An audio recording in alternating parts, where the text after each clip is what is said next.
আসসালামু আলাইকুম।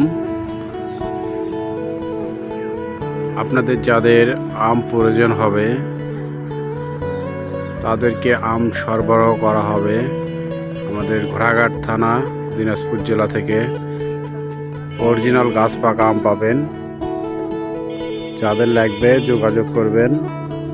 ফরমালিন মুক্ত আম, আপনারা যারা ফরমালিন মুক্ত আম পছন্দ করেন তারা শুধু নিতে পারেন।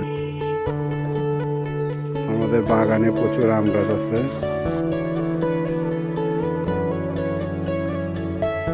এটা আমাদের হাড়িভাঙ্গা আম, এইটা হবে হাড়িভাঙ্গা। যাই হোক, এখনো সময় হয়নি, সময় হলে অবশ্যই আপনাদেরকে আপডেট দেব। আপাতত আপনাদের জানাচ্ছি যে আমাদের বাগানে প্রচুর আম আছে। তো যাদের লাগবে আপনারা যোগাযোগ করবেন। আমার হোয়াটসঅ্যাপ নাম্বার থাকবে, ওখানে ফোন দেবেন। ফোন দিয়ে দেখেন আমের সাইজ, দেখেন এখনই কি অবস্থা আমের সাইজ, এক একটা সুন্দর। তো যাদের লাগবে আপনারা যোগাযোগ করবেন। আমরা গাছ থেকে প্যারা দেবো, অরিজিনাল আম, কোনো ফরমালিন থাকবে না, গাছ পাকা আম পাবেন একদম।